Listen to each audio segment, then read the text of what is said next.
All right, so we're getting this up right away. All right, so Oscars just ended. What the fuck just happened, Charles? They had my man Warren Beatty do a Steve Harvey moment. Now, what was that movie? Warren Beatty played in Bullworth. After this, he's got a new one. Bullshit. This No, it was crazy. I mean, for obviously this is gonna go viral. Like they're gonna be memes and all kinds of stuff. But it was like the best of both worlds because it was definitely gonna be either La La Land or Moonlight. And we were going back and forth over that. Which we know that this is all bullshit. This is manufactured. They're making up for last year. They're making up for the election. And Mike said, "No." I felt like it was gonna be a split. Yeah. We didn't necessarily do our predictions beforehand, but I said, okay, if they give direct, if it's not gonna be both. It's not gonna be a clean sweep for either. So if they give it to La La Land for a director, then Moonlight has got a really legitimate shot at being Best Picture. And then Warren Beatty comes up with his old ass self, and I don't know what did you see? What struck me is when he opened that envelope.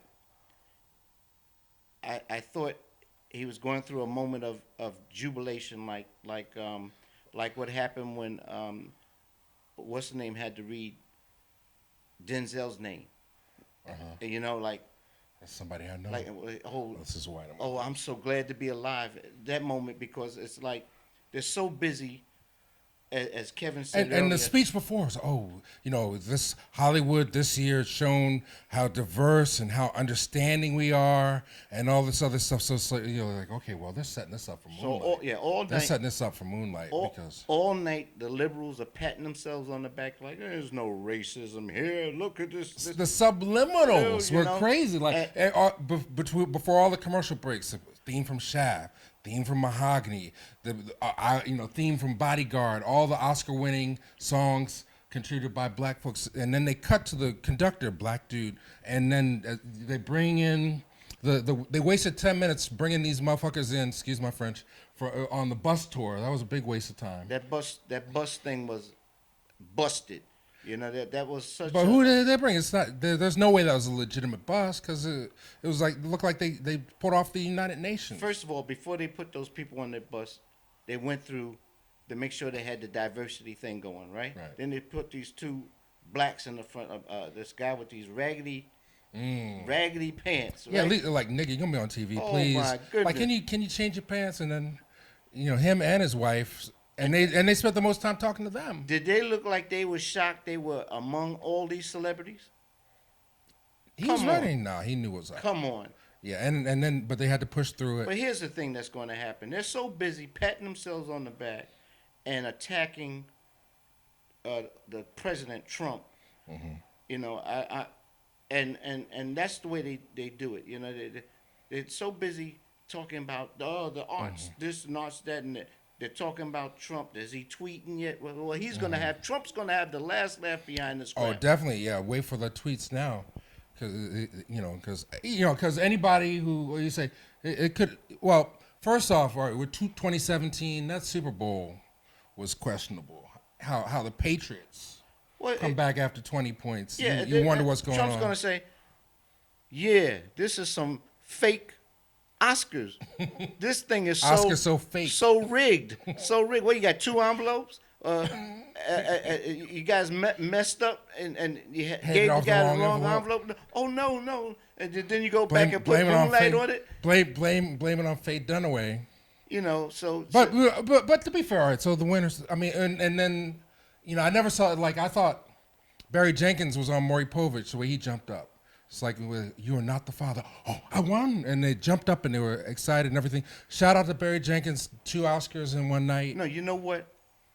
Here's the thing that is so wrong with what happened. The energy, the jubilation, the elation, the celebration, all that was killed.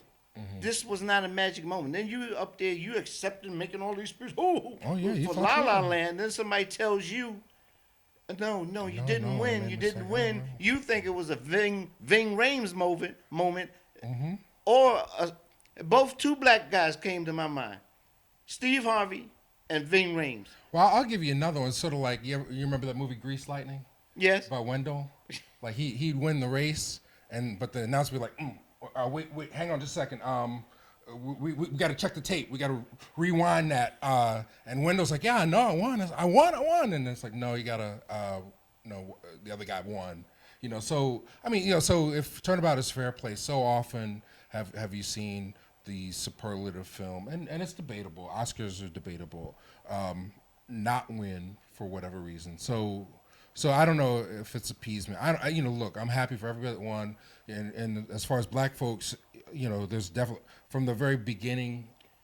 From the very beginning, I didn't feel Mahershala Ali deserved an Oscar for Moonlight, but he definitely deserved it for his body of work. This guy he was ubiquitous this past year. Free State of Jones, he plays a character named Moses, and he was powerful in that. Luke Cage, which is not movies, but and then he's in Hidden Figures, and he's a powerful image in that film. So for his body of work, the gods, he deserved it. If we're talking about best supporting actor, he was a great supporting actor in these films, more so than what I thought that was a limited role in Moonlight. But the whole thing is, people have to understand the Academy Awards is about validating, making up for past injustices or how someone, the whole argument. Last year was, this Oscar's so white. And how many films legitimately deserve to be nominated with black folk in them last year? There's some manufactured. Well, it wasn't necessarily deserved. It was how many were of the quality that would even be considered. Well, this was for a Oscars. better year. So you had legitimately. So yeah, the reaction, and we talk about in the podcast that we film, we'll be posting up. It's all reactionary, right? So the minute that hashtag hit, every studio out there started scrambling. All right, what can we put out that's Oscar that we can promote for the Oscars? And that's what we're Birth of a Nation here.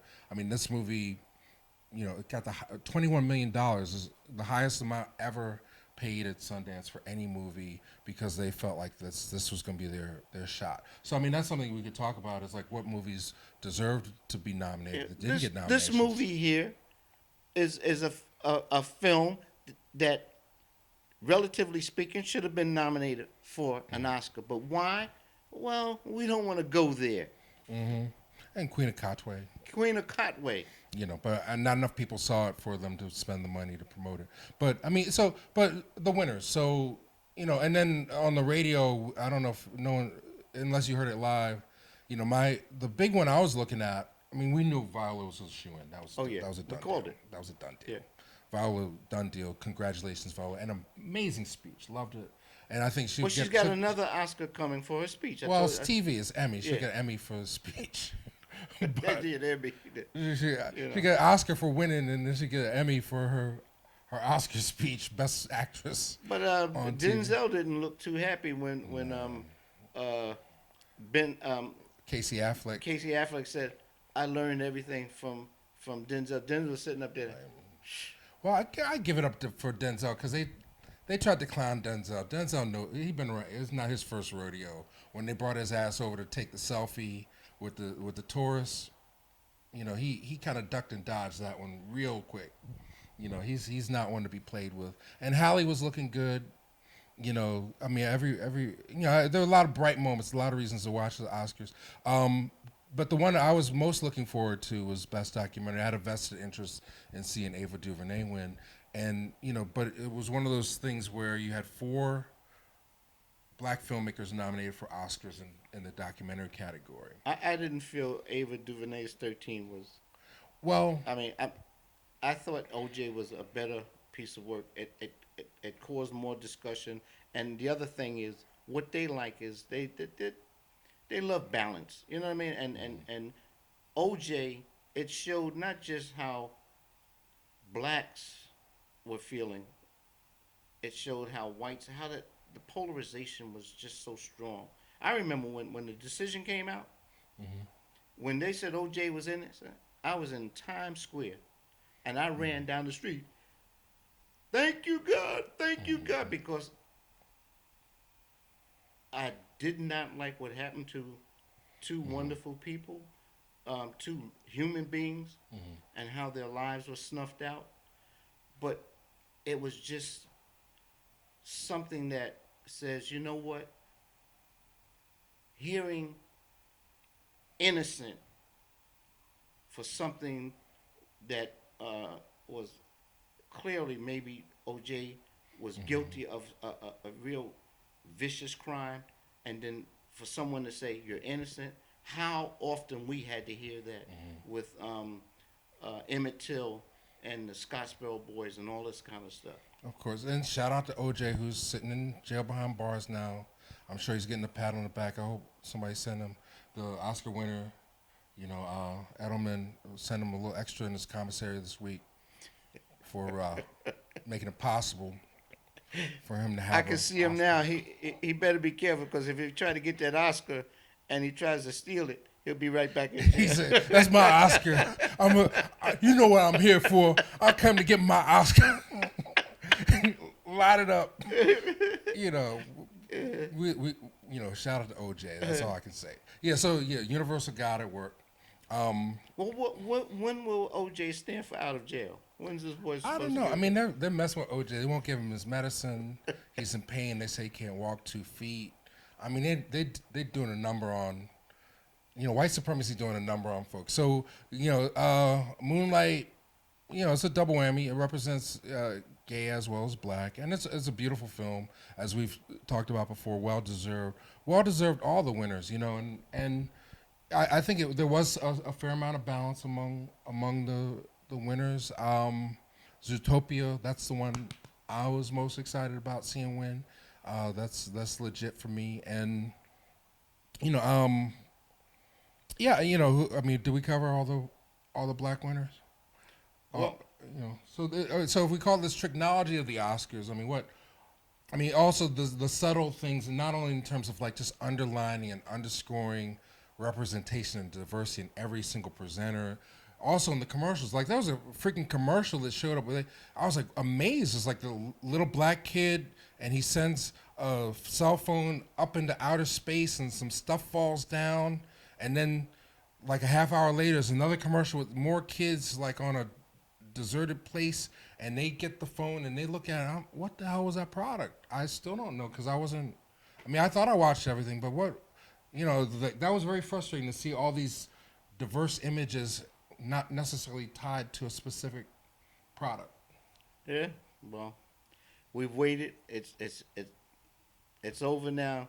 Now, the talk will not be about just about Moonlight winning Best Picture, but that funky way. No, this is not a joke. This is not a joke. Huh? Yeah, no. Sets up for the fake Come news. on, Makes please. you wonder. Yeah. It should have, and It they rehearse that kind of stuff. They have all those envelopes lined up, and the weird thing about it is, okay, so if Emma Stone, if the card said Emma Stone La La Land on it, she already won. So why wouldn't the envelope already be open? At that point, why would the envelope still be sealed and he's demonstrating opening? What did Casey Affleck get the Best Actor award for? Playing Manchester what? by the Sea. Oh, okay. Playing what? Drug guy, whatever. Oh, because the whole thing was Warren Beatty paying attention, or did he suffer some kind of memory lapse out there where he didn't know what was going on? Why would you look at an envelope to announce some winners that's supposed to be for this category? What didn't he say? Well, that's how he explained it. He said he was given the envelope that said Emma Stone. Emma Stone. La La Land. So he's looking over at Faye Dunaway. And she's like, "What? What's You this? read it." And, I know I ain't got my glasses on or something. yeah. So then they go ahead and say La La Land. I guess they figure, well, the Emma Stone part must be wrong, but the La La Land, maybe that's the right thing. Then they get it right, and I'm seeing these people making the speeches. I told you, I said, what the heck is Warren Beatty doing Still on the stage. in the back there trying to say, stop things? I said, he's supposed to be to the side. It just There it was just some. Well, it's clear. killed the whole moment, man. And then it just brings where the people who watch this stuff and question it can say, you Yeah. see, this is Yeah, all I mean BS. the mistake shouldn't have been made. I mean, I could see if it's Steve Harvey, but the Oscars they rehearse this stuff. I mean, it's not it's orchestrated in a way where there shouldn't be any redundancy in terms of it. It's a lot of explaining to do And you know the backstage. conspiracy brothers are gonna come out and say, "Oh, why they have to mess up when the brother gonna get the best picture thing? Why they gotta goof up there? Here the grand prize. This is the grand prize. This is the last prize. This is it. And then they gotta have this funky mess happen. Wait, conspiracy brother just showed up. Oh my All goodness. right, so we got plenty to talk about. But anyway, wanted to get that up tonight. Also, if you're watching the channel, we're uploading our as we speak. It'll pop up after this because it's a bigger file. Our sitting in the same spot we talk about Get Out. So lots of stuff. I mean, if you're still up and you enjoyed it, if you or you're watching the replay, definitely history been made in 2017 at the Oscars. Not to take anything away from the winners, but it clearly is just liberal Hollywood patting itself on the back. But I do feel that all the awards were deserved, and I'm sorry Ava didn't win, but I think that's a political thing from my perspective. They would it's a safer thing to talk about OJ than James Baldwin or prison industrial complex, but the only other slap would have been if there were no black directors out of four out of five directors if they gave it to the non-black director. But yeah, maybe this signals a change. Maybe a door is open. I mean, certainly one thing that this year's Oscars represented in a certain respect was a passing of the torch in terms of uh, rewarding or recognizing younger talent. Passing, the Casey Affleck thing. He's saying I learned from Denzel. Meryl Streep, she got her shout out from Emma Stone, like I really love you, Denzel. So it's sort of a respect thing, also as much as a slap in the face. But so now you have new talent that's emerged within these Oscars. You have Damien Chazelle, youngest director ever to win an Oscar. You have Barry Jenkins. His plate is set, and over almost a dozen black directors and editors and technicians who can now say that they're not Oscar winning uh, per talent, they've been nominated. So hopefully this makes things easier and better. Because I think everybody's a little tired of talking about race at this point. Maybe it's just about good storytelling. I mean, certainly the box office for some of these movies, like Hidden Figures, Moonlight, Get Out, indicates that there's a greater level of acceptance from audiences to see these images than necessarily Hollywood in terms of financing and greenlighting these images. No. It's always interesting, but I just want to Oh, you hear. watch it like sports? Okay. All right. I want to hear what people have to say about this Get Out. Well, that's the other podcast. Yeah. So right now, our Oscars ended tonight. You saw it for yourself. Do you think there's a fix in? What is this? Is this to appease us? Is it liberal Hollywood saying we're not as racist as Jimmy Kimmel said in his brilliant opening monologue? And last year you thought we were racist. Now we got a president. So is this sort of reaction to make us feel safer, or is this part of the struggle and the fight that artists, because a lot of the speeches were geared towards we're not about building walls, we're not about blocking people out, we're about free expression. Even the best foreign movie, they awarded the Iranian filmmaker who was not able to come back in the country to accept the award independently. So I mean, there's definitely repeat over and over. We're being hit that with that same message throughout the Oscar. We're not as bad as Trump. You want to see some real racism? No, Hollywood. It's to me, Hollywood is just one big love fest. It's hard for any of them to make a movie that's going to be powerfully true. It's all about status quo and the maintenance of it, because when you look at the actors and the actresses there, and you look at who they're coupled with, how can you make something that's going to really attack this system for what it is, when in doing so you may attack your mate, where they may feel, well, we don't all feel. It's always, whenever we bring up race, we're being racist, we're being racialistic. You know what I mean? But that's our reality. And the thing is, when I'm hearing these actors, I'm not going to mention names. People can, who I'm talking about.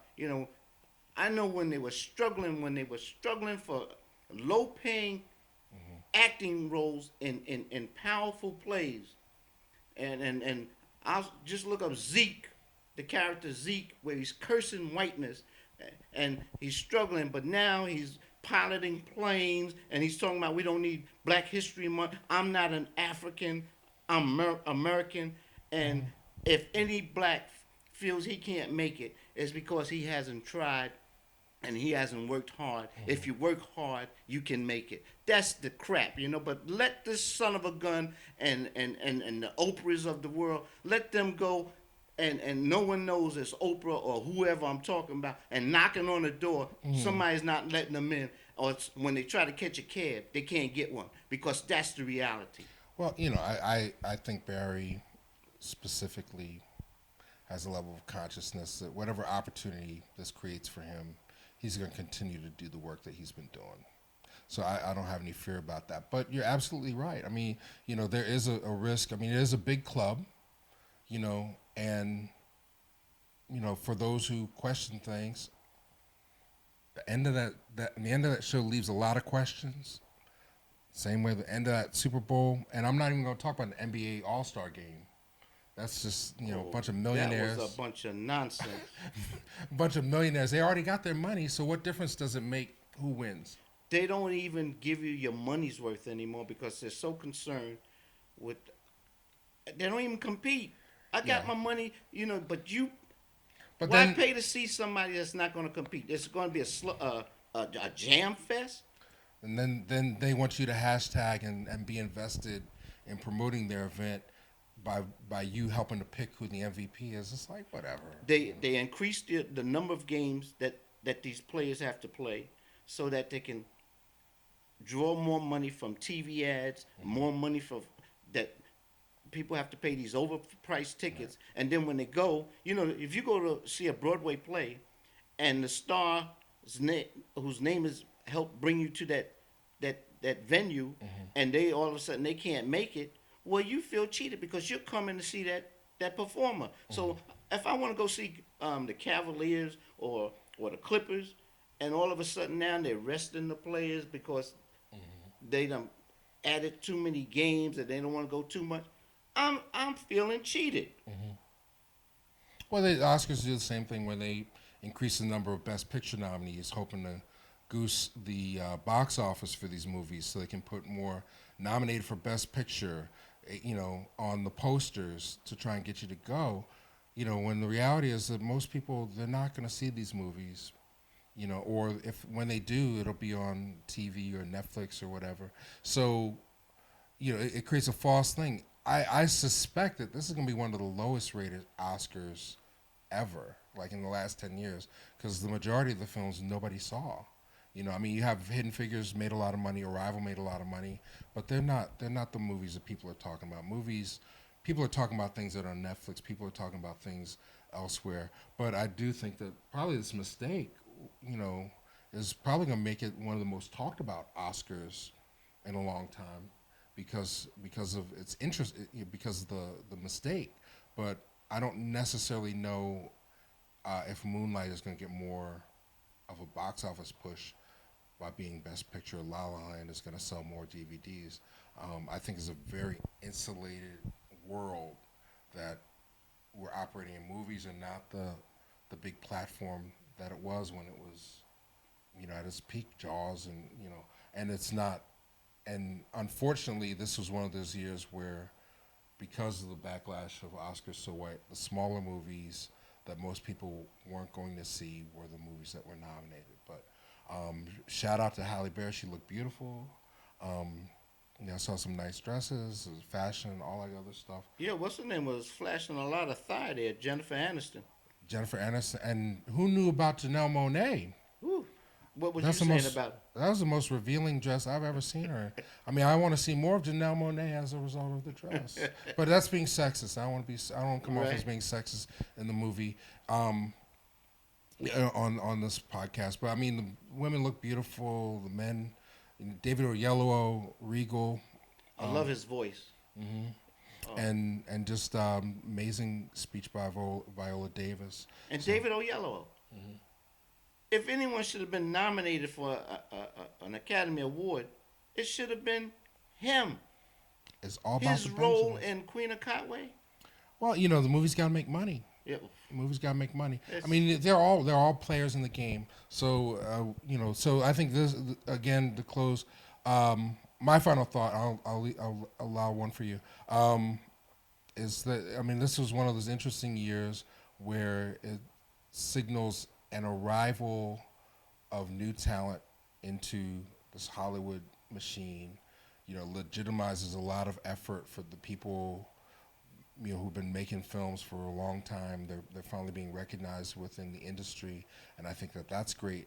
But I also begin to question, is this the same Hollywood that they were celebrating? But the Oscars have always been, they always look back to celebrate, and that's why they fucked up. This one, dragging out Faye Dunaway and Warren Beatty at the end, but they do that every year. It's like, they still living? I mean, I love Warren Beatty. I love Faye Dunaway, but they always find, the symbol. Thank God Sidney Poitier decided to stay home because, I'm sure they got a call. I'm sure he got a call this year, too. Well, it was clearly about race, diversity, and politics. They bring Warren Beatty out because he's known the most liberal person in Hollywood, and what he symbolizes. Yeah. So yeah, it's all there's and all. He blows it, and that's so much his fault. But if he was more aware, and then in the moment, I can't blame him totally. But the whole thing is that really is disappointing that happened for such a great moment. I mean.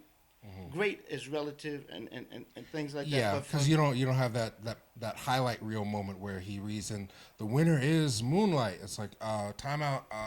It's like the referees came in to call the end of the Super Bowl. Yeah, and then when what happened right quick when they said no, we didn't win, Moonlight won. Yeah. It's like you're thinking. He's being generous, like that Ving Rhames moment. Right. You know what I'm saying? Like, I can't accept this award. I got to give it to Jack Lemmon. He really deserves it. So, we can't accept this for La La Land. We really feel Moonlight deserves it. You dig what I'm saying? So it becomes. It didn't feel like it was earned as much as it was handed over. Oh no! It's like the end of that. End of. Black or White. It's like, well, or no. Marvin and Taj. It's like the end of Marvin and Taj. It's like, well, no. Go see Marvin and Taj. So he's an alcoholic, and he runs across a black homeless kid whose mother's died, and he's like an orphan living on the street. And the battle becomes, what's better for this kid to live with the alcoholic, reckless, homeless drifter guy who has an affection for him and is white, or his real birth father, who's played by Billy D. Williams, who maybe has less of care because he never really knew. He's like an outside child, but he has more wealth, more privilege, and more power than the white guy. Why is that even a freaking story? Well, Why is that a story? well, here's the thing, right quick. Uh-huh. Black or white, right? Mm-hmm. Once again, like losing Isaiah. Mm-hmm. You know, oh, the white folks can really raise this kids the right way. They really love them and whatnot. But the black folks are having trouble. Even the guy who is representing, standing up tall for white people is that's Kevin Costner's role now. You know what I mean? Right. So it does feel that way a little bit, where it's like, well, why can't you just earn it straight through? Why does it have to feel like they got to qualify it? Like, oh, we got to bring an instant replay judge in to determine the winner. It should just be a freaking knockout, not a TKO, especially when it comes to Best Picture, because it definitely takes away the feeling. Unless, if you saw it live, if you saw it the next day, then it's like, okay, well, whatever. Then you weren't invested. If you didn't watch it live, then you weren't as invested. But it was definitely one for the ages, and fun to be able to actually watch it in real time with Charles here in Pittsburgh. So Yeah, I know because you know what, watching movies for me is a dichotomous thing. Okay, it's seeing it and enjoying it the way I grew up and was programmed to enjoy it as so-called entertainment and escapism, and then from the analytical perspective to see it as colonized bull shit. Right, but we get this, so like the OJ verdict. So black people, who are invested in Moonlight winning, can say, yes, we finally did it. Barry Jenkins won 2 Oscars, and then the white people who are suspicious of all this privilege and feel like it's white genocide can say, oh, it's all fixed. It's fake news. I can't wait to see Trump's. Oh, He's sitting on the toilet at 5 o'clock tweeting. He's having a field day. He's probably rewriting tweets over and over. It's pie in the face on Hollywood. But anyway, congratulations everybody who won. Thank you all for watching. Thanks for all the support, and whatever you think or feel free to share in the comments, and please like, comment, subscribe, share. And we got another day together, so we'll probably do another. Oh, we got to do I'm Not Your Negro. Yeah. All right, so stay tuned for that. Thanks for watching. Peace and blessing.